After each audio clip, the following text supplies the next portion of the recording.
Alhamdulillah, teman-teman dimuliakan Allah. La yastawi alladhina ya'lamun walladhina la ya'lamun. Begitulah Allah berfirman dalam surat Az-Zumar. Tidaklah sama orang-orang yang tahu, orang-orang yang mengenal, orang-orang yang bermakrifat dengan orang-orang yang tidak bermakrifat.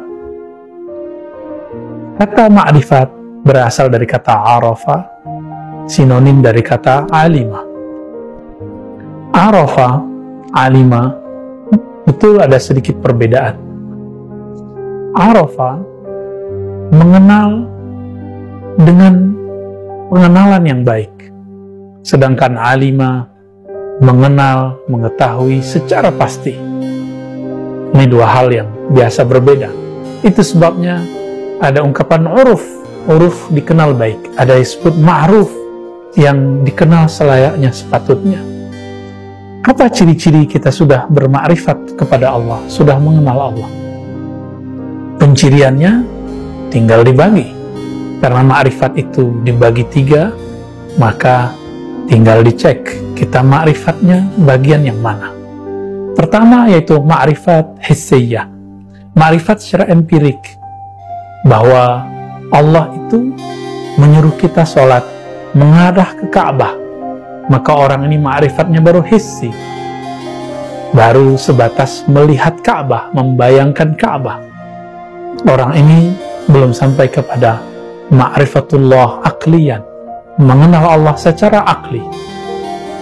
Hissi, antara hissi dengan akli yang kedua, itu ada penghubung, yaitu dalil nakli, dalil secara tertulis. Dalil secara tertulis ini masuk kepada dalil-dalil hissi. Orang-orang ini bermakrifat secara dalil yang ada teksnya. Jika ada teks menyebutkan tentang Allah apa, maka dia meyakini Allah seperti itu. Namun yang di atas itu adalah ma'rifat aqliyah. Teks-teks yang tadi diwariskan dari Rasulullah, yang diturunkan Allah, dia gunakan akalnya untuk memahaminya dengan sempurna. Bukan hanya sekedar ada teksnya, saya percaya. Bukan hanya sebatas itu. Ada teksnya, lalu dia tadabburi. Afala yatadabbaruna al-Quran? Apakah mereka tidak mentadabburi Quran?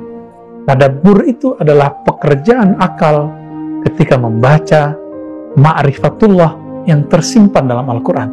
Apa beda yatafakkarun dengan yatadabbarun? Yatafakkarun memikirkan alam semesta, sedangkan yatadabbarun khusus untuk kalam sang pencipta alam semesta. Namun dalam bahasa Indonesia sering tertukar. Orang sering mengatakan tafakkur ayat. Ini kurang tepat. Walaupun boleh dikatakan demikian, yang tepat adalah tadabbur ayat, mengikuti ayat Al-Quran. Afala yatadabbarun Al-Quran. Tadabbur artinya membolak-balik. Inilah yang dilakukan oleh Nabi, para sahabat, Imam Syafi'i. Imam Syafi'i satu ayat dibolak-balik sehingga muncul makna 70 makna. Apakah kita ada yang mencapai tadabbur sedemikian rupa? Tentu belum. Ini ma'rifat akliyahnya Imam Syafi'i jauh di atas rata-rata. Itu sebabnya beliau jadi imam yang dikenang hatta al-yaum, sampai zaman kita sudah pegang gadget. Zaman kita kalau ingin tahu cukup pencet di dalam handphone, smartphone kita. Imam Syafi'i harus mencari kemana-mana, tapi kecerdasannya melewati 12-13 abad yang sudah lewat. Sahabat-sahabat yang dimuliakan Allah, itulah kekuatan tadabbur.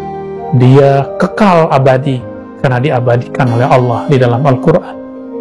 Namun ada yang ketiga, ujung dari tadabbur, inilah ma'rifat qalbiyah. Yang ma'rifat qalbiyah ini berujung kepada ma'rifat ruhiyah.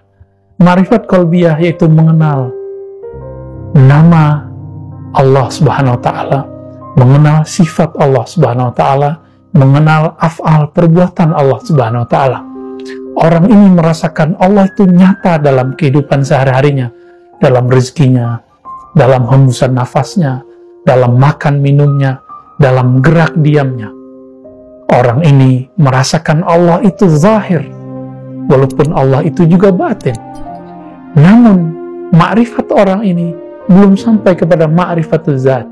Itu sebabnya kita cukup bagi jadi 3. yang keempat ini cukuplah milik Nabi dan milik Al-Imam Al-Mahdi dan juga para nabi-nabi. Mari maksimalkan hisiah kita, empirik kita, memori kita, kemudian akliyah, akal kita, lalu baru masuk ke dalam kalbu. Maka yang manakah kita sebagai orang bermakrifat? Itulah Anda sebagai orang bermakrifat. Sallallahu alaihi Muhammad. Salam.